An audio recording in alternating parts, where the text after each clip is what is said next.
started small. The whispers when I walked by, the snickers when I answered a question in class. Someone would kick the back of my chair, and when I turned around, they'd smile like it was a joke I wasn't smart enough to get.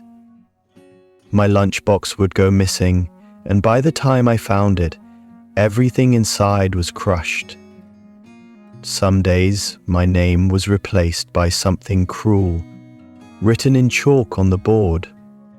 I told myself it wasn't a big deal, that if I could just laugh with them, they'd stop. So I tried. I laughed at my own expense, handed over my snacks, offered to do their homework. I thought if I made myself useful, they'd let me stay, but it never worked. The more I tried to fit in, the more they pushed me out. At home, I didn't talk about it. My parents were the kind of people who believe that kids will be kids. When I finally gathered the courage to tell them, my dad just said, "Don't be so sensitive, stand up for yourself." But how do you stand up when you've already learned that no one's standing beside you? So I learned to stay quiet. I'd go to my room, close the door, and stare at the ceiling, replaying every word, every laugh, every shove, wondering what made me so easy to hate. Over time, I stopped asking, "Why are they doing this?" and started asking, "What's wrong with me?" That's how bullying rewires you. It doesn't just hurt your feelings, it changes how you see the world. You start to believe that safety comes from being small, from agreeing, from keeping everyone happy so they won't hurt you again. Psychologists call it the fawn response. It's when your brain decides that the best way to survive isn't to fight or run, it's to please. I didn't know that at the time. I just knew that being invisible felt safer than being noticed. But invisibility has a cost. You start to forget who you were before the fear. I stopped raising my hand in class. I stopped trying to make friends. Even when someone was kind, I'd brace myself for the moment it turned. My body learned to stay tense, always ready, always scanning. Years later, I'd find out there was a word for that too. Hypervigilance. It's when your nervous system never shuts off the alarm even when the danger is gone. By middle school, I had perfected the act. I smiled at everyone, apologized for everything, and laughed at jokes that cut deep. Teachers loved me because I was well-behaved, but inside, I was exhausted, constantly trying to manage other people's moods just to feel safe. That's the hidden part of childhood bullying. The bruises fade, but the training stays.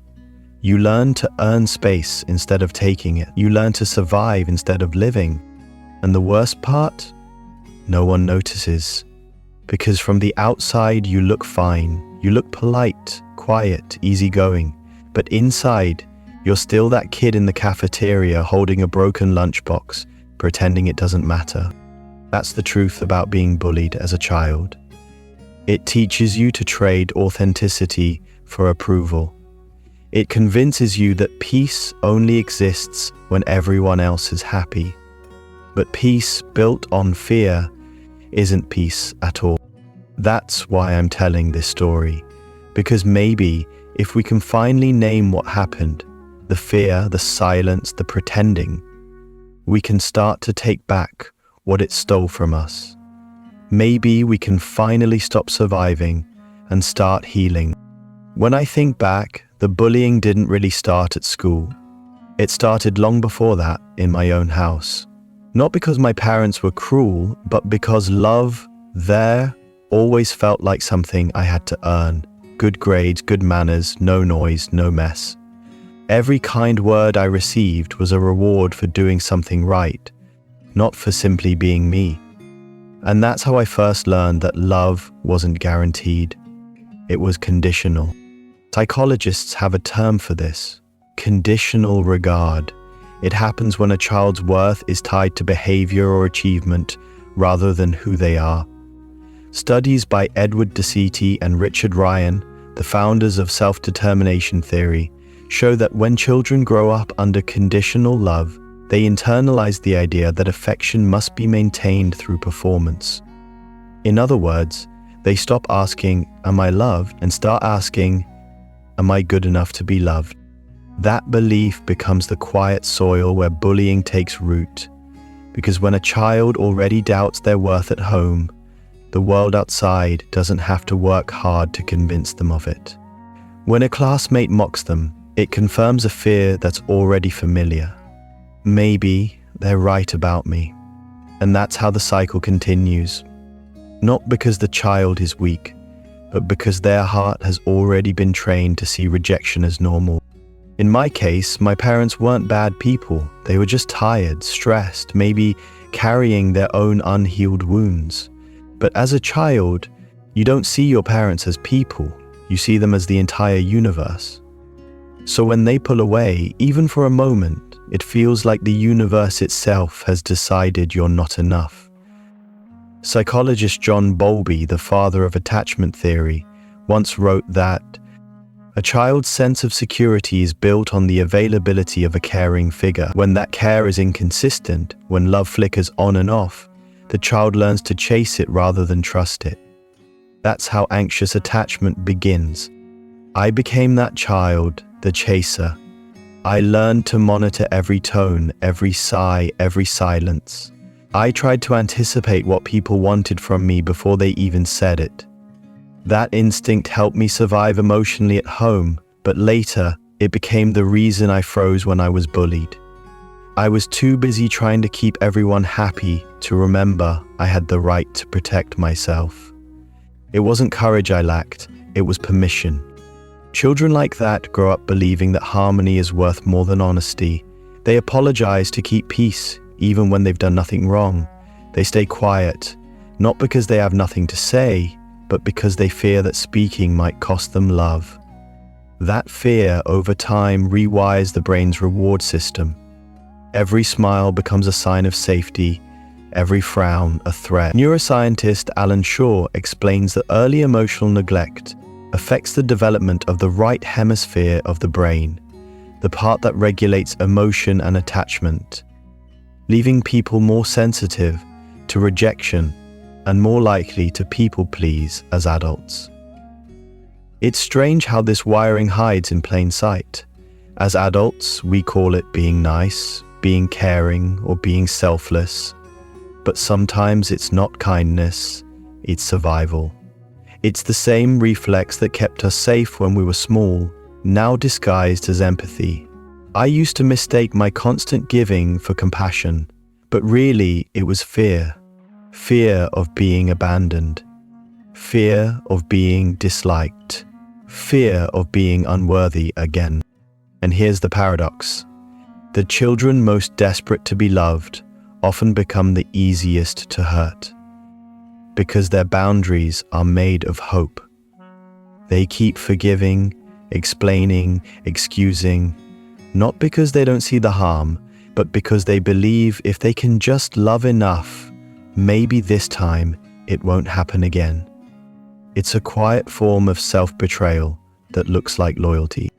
So much of healing, I've realized, is learning to separate love from approval, to understand that real love doesn't require you to perform, to shrink, or to disappear. It allows you to exist, fully, imperfectly, messily. And that's something most bullied children never learned growing up, because love was always conditional and safety always uncertain. Remember once reading a line from psychologist Carl Rogers, who said, "When someone accepts you exactly as you are, you can begin to grow." That's what I needed. Not someone to fix me, not someone to praise me, but someone to see me and stay. For children like I was, that kind of love isn't just comforting, it's corrective. It rewires the story we've been told about ourselves. And maybe that's the real truth about children who get bullied. It's not just about the cruelty of others. It's about the absence of emotional safety that makes that cruelty believable. The healing doesn't start when people stop being mean. It starts when you begin to believe you deserve kindness, even when you've done nothing to earn it. When I first began to understand psychology, I discovered something that changed how I saw my own story. Being bullied isn't just a painful memory. It's a form of trauma that rewires the brain. It's not only the bruises, the teasing, or the humiliation that leave marks.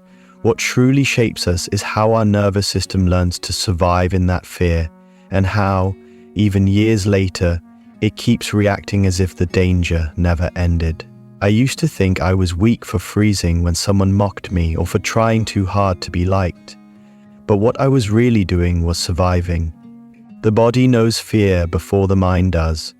When laughter erupted behind me, my chest would tighten, my breath would shorten, and I would disappear inside myself.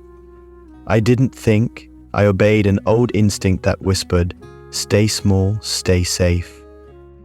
According to research from the National Institute of Mental Health, children exposed to ongoing emotional or physical threat enter a biological state known as fight, flight, freeze, or fawn. Some fight back, some run, some go numb. Others, like me, learn to please, to fawn, in hopes that kindness will soften cruelty. It isn't a conscious decision, it's the brain's attempt to prevent pain. Neuroscientists using fMRI scans have found that the amygdala, the part of the brain that processes fear, becomes overactive in bullied children, while the prefrontal cortex, which helps regulate emotion and make rational decisions, goes quiet. In simple terms, the brain learns to live in alarm mode. Long after the bullying stops, the body still scans for danger. A delayed reply, a sigh, or a cold glance can trigger the same panic a child once felt in the school hallway. The past is no longer a memory, it's a reflex. For years I thought this made me too sensitive, but science has another explanation. Researchers at Oxford University call it the neural imprint of fear. Repeated bullying trains the brain to expect threat, creating patterns of hypervigilance that last into adulthood. We learn to read every facial expression, to anticipate other people's moods, to make ourselves smaller so no one feels threatened by us. The habit that once kept us safe later becomes the reason we feel invisible. We lose track of what we want, because what we want has always seemed irrelevant. The only thing that ever mattered was not upsetting anyone. As adults, we continue those old lessons. We laugh when we want to stay quiet. We apologize when we've done nothing wrong. We say yes when everything inside us wants to say no. We call it being polite, being nice, being professional. But deep down, it's still the same old instinct, the one that says peace is only possible if I disappear. Many of us are walking proof that the bullied child never truly leaves. The body of an adult carries the reflexes of the child who flinched at every whisper. We mistake stillness for safety, even when it costs us our truth. The Adverse Childhood Experiences Study, one of the most influential pieces of research in mental health, proved what many of us already felt. Early emotional wounds shape everything. It found that people who experience chronic humiliation, neglect, or bullying as children are far more likely to develop depression, anxiety, heart disease, and even autoimmune disorders later in life. The trauma doesn't vanish, it migrates. Psychiatrist Bessel van der Kolk described it perfectly in The Body Keeps the Score. The body remembers what the mind tries to forget. My body remembered too, in the way my heart raced when someone raised their voice, in how my shoulders tensed every time I sensed disapproval, in the quiet panic that came whenever I feared losing connection. The cruelest part is how bullying rewires not only how we feel, but how we think about ourselves. Psychologist Martin Seligman called this learned helplessness, the belief that no matter what you do, it won't make a difference. When a child tries to defend themselves, but the abuse continues, their brain learns a dangerous lesson. Resistance is useless. That child grows into an adult who blames themselves for every conflict, who avoids standing up for what they believe, who stays in relationships that hurt because deep down, they still think, maybe it's my fault. The echo of bullying is not always loud. Sometimes it's the quiet voice inside saying, "You're unworthy of peace." The worst part of being bullied isn't the bully's voice, it's the voice they leave behind in your head. It tells you to shrink, to please, to earn love that should never have required earning. That voice hides beneath your achievements and your kindness, whispering that if you ever stop trying, people will leave. And so, even years later, we keep trying, overworking, overgiving, over-apologizing, until exhaustion feels normal. The tragedy is that the world stopped hurting us long ago, but we never stopped hurting ourselves in its name. But there is hope hidden even in this pattern. Psychology has taught us that the brain, though wounded, is also capable of rewriting itself. The same circuits that once wired us for fear can learn safety again. Neuroscientist Donald Hebb once said, "Neurons that fire together wire together." It means every time we experience genuine care, every time we allow ourselves to rest instead of defend, every time we speak up without fear, the brain begins to form new connections. Healing is not the absence of memory, it's the creation of new meaning. Being bullied does not define us, it's a chapter in our story, not the whole book. For years, I thought healing meant forgetting, but now I know it means remembering differently. Because every time we dare to understand instead of hide, to breathe instead of brace, to stay present instead of vanish, we are rewriting the script that was written for us long ago. And maybe that's what healing truly is. The moment we stop surviving the past and start living the present as who we really are. I used to believe that growing up would erase what happened. I thought adulthood would be the proof that I'd moved on. That the hurt, the shame, the fear of being laughed at would simply dissolve with time. But time doesn't heal what the nervous system still remembers. The bruises fade, the names stop, yet the body keeps reacting as if danger is still near. What used to be a playground becomes an office, a classroom becomes a relationship, and the pattern quietly continues. As an adult, I carried invisible habits that seemed harmless. Saying yes too often, working too hard, staying quiet when something felt wrong. People called it kindness or humility, but it was fear. The fear of rejection, of being seen as difficult, of losing connection. The child who once sought safety by pleasing others had grown into an adult who confused exhaustion with worth. Every "sure, I can help" was really another way of saying, "Please don't be angry." Psychology calls this repetition compulsion, the unconscious urge to recreate old pain in hopes of mastering it. We seek familiar patterns even when they hurt because they feel safe. So we choose distant partners to relive the ache of being unseen, or we stay quiet at work because our nervous system still believes silence equals safety. The child's script continues in the adult's life, only written in more subtle lines. Research has proven how deep these wounds run. A study published in the American Journal of Psychiatry found that adults who were bullied as children face higher risks of anxiety, depression, and even suicidal thoughts decades later. Their distress often matched that of people who endured physical abuse. The damage isn't just emotional, it's neurological. The brain, once wired for threat, stays hypervigilant. Every silence can feel like rejection, every disagreement like danger. The Adverse Childhood Experiences AEE study revealed something even more striking. Early emotional trauma reshapes the body as much as the mind. Adults who experienced chronic humiliation or neglect are more likely to suffer from autoimmune diseases, heart problems, and fatigue. Prolonged stress floods the body with cortisol until it becomes toxic. Psychiatrist Gabor Mate once wrote, "The child who shuts down to survive becomes the adult who can't feel alive." The cruel part is that many of these consequences hide beneath what society praises. Overworking becomes dedication. People-pleasing looks like kindness. Perfectionism passes for discipline. The world celebrates what trauma once demanded. We're rewarded for the same behaviors that were born from fear, and in that applause, we mistake coping for confidence. But the emptiness remains, a quiet voice asking, why does being good still feel so lonely?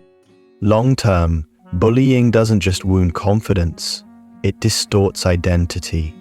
It teaches you to distrust your instincts, to apologize for existing, to measure your worth by other people's comfort.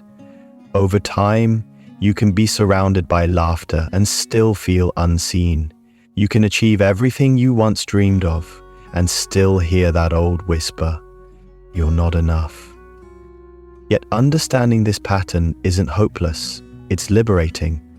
Once we recognize how the child's fear disguises itself in our adult choices, we can stop blaming ourselves for the ways we learn to survive. Neuroscience offers a kind of redemption, the brain's ability to rewire through new experiences. When we practice boundaries, when we're met with empathy instead of mockery, new neural pathways begin to form. Fear doesn't vanish overnight, but the body learns that safety is possible without disappearing. The long-term consequences of being bullied are real: anxiety, self-doubt, loneliness, health struggles, but they are not permanent. They're proof that we adapted to survive in an unsafe world. If trauma can shape the brain, then healing can reshape it. The process begins with understanding, recognizing that our overthinking, our people-pleasing, our fear of conflict aren't flaws, but echoes. And once we can hear those echoes for what they are, we can finally speak louder than them. Because healing isn't about erasing the past. It's about reclaiming the present. It's about giving that frightened child inside us the one thing they never had, a life where love doesn't have to be earned and safety doesn't depend on silence. For years, people told me that being bullied made me stronger, that pain builds character, that surviving cruelty somehow means you've grown thicker skin. But that's not the truth. The truth is quieter, heavier. It's the sound of a child who learned to smile through fear. It's the adult who still flinches when someone raises their voice. Strength didn't grow out of the pain, it grew around it, like scar tissue. Science now confirms what many of us have felt all along. Bullying doesn't create resilience, it creates wounds that heal unevenly. A study from King's College London followed over 7,000 children for decades and found that those who were bullied in childhood were far more likely to suffer from anxiety, depression, and suicidal thoughts in adulthood.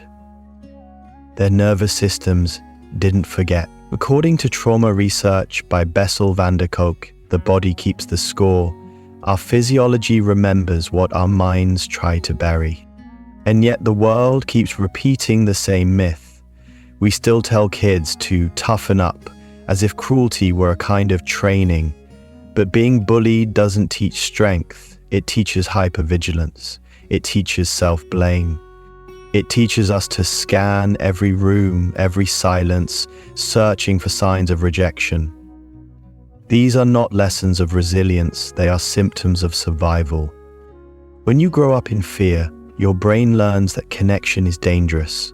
MRI scans from the Journal of Neuroscience show that children exposed to chronic social rejection develop an overactive amygdala, the brain's alarm system, and weaken connections in the prefrontal cortex, the part responsible for emotional regulation. In simple terms, their minds become wired for defense, not trust. That's why, years later, even a small misunderstanding can feel like an earthquake. The truth is that bullying doesn't end when the bullying stops. It echoes. It reshapes how we love, how we work, how we see ourselves. We may become the quiet ones in relationships, the overachievers at work, the ones who apologize too much. These aren't quirks of personality, they're the coping mechanisms of a nervous system that was once taught that safety is earned through pleasing others. And here's the hardest part to admit, Many of us still carry the logic of the playground inside us. We still measure our worth by how others respond. We still chase approval as if it could fill the silence we grew up with. But approval is not love. It's only a substitute, a temporary relief that fades as quickly as it arrives. So if there is a truth worth holding on to, it's this: no child ever becomes stronger through humiliation. Resilience doesn't grow from cruelty. It grows from compassion, from safety, from being seen. A child who is loved learns to take risks, to speak up, to recover from failure. A child who is mocked learns only how to hide. Psychologist Carl Rogers once said, "The curious paradox is that when I accept myself just as I am, then I can change."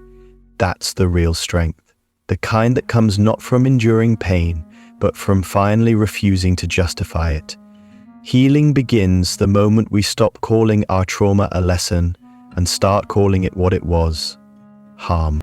Because the truth about children who get bullied is that they were never weak, they were simply surviving in an unkind world. And maybe, just maybe, that survival was already proof of their strength. For the longest time, I thought healing meant forgetting. I told myself that if I could just stop thinking about what happened, if I could bury the memories deep enough, they would lose their power. But that's not how healing works. What's buried alive doesn't disappear. It grows quietly beneath the surface, until one day it starts to speak again, through anxiety, through sleepless nights, through the fear of being seen. The first step was something I never expected. It wasn't courage, it was honesty.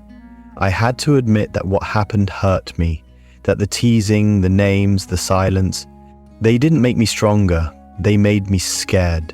They shaped how I moved through the world. Psychologists call this acknowledgement therapy, the process of naming your pain so it stops controlling you. As trauma expert Dr. Judith Herman wrote, "Recovery begins when the survivor tells their story." So I started talking, not to everyone, but to someone safe, a therapist, a friend, sometimes even to the page of a notebook. I began to let the words out, the shame, the confusion, the years of pretending I was fine. And strangely, the more I spoke, the less power those memories had over me. They stopped being monsters in the dark and became pieces of my past I could finally hold without shaking. But healing isn't just about revisiting the past. It's also about learning a new way to live. I had spent so much of my life trying to please others that I didn't even know what I wanted. So I began small. I said no when I meant no. I rested when I was tired. I did things because they brought me joy, not validation. At first it felt selfish, but over time I realized it was self-respect. Science supports this shift. Research from the American Psychological Association shows that people who practice self-compassion, treating themselves with the same kindness they offer others, experience lower levels of anxiety and depression. It sounds simple, but for those of us who grew up believing love must be earned, self-compassion feels revolutionary. I also learned to rebuild trust in my own body. Trauma doesn't just live in the mind, it lives in the muscles, in the breath, in the way we flinch without realizing. Practices like yoga, breath work, or even long walks help me remind my body that it was safe again. As Dr. Bessel van der Kolk explains in The Body Keeps the Score, the body must learn that the danger has passed before the mind can truly rest. And maybe the hardest part of all was forgiveness. Not of the bullies, not at first, but of myself. For the years I stayed silent, for the times I believed I deserved it, for every version of me that thought being small was the only way to stay safe. Forgiveness, I learned, is not about excusing what happened. It's about choosing to no longer carry it. Slowly, I started to see that healing isn't about erasing the story. It's about rewriting my role in it. I was never just the child who got bullied. I was the child who survived, who adapted, who learned how to feel again. And now, as an adult, I get to decide what happens next. Healing doesn't happen in a straight line. Some days the old voices still whisper, but now I know how to answer them with truth.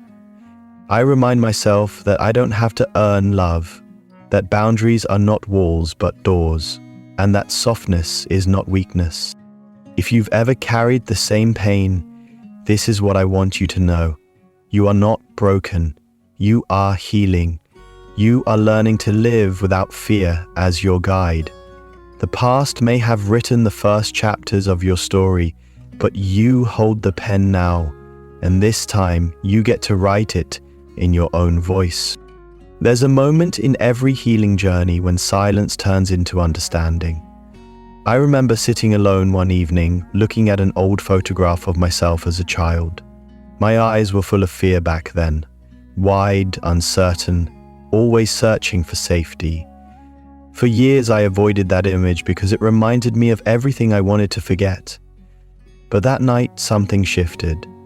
I looked at that little version of me, and instead of pity, I felt compassion. I whispered, "You were doing your best." And for the first time, I believed it. Healing doesn't erase the past, it gives it new meaning.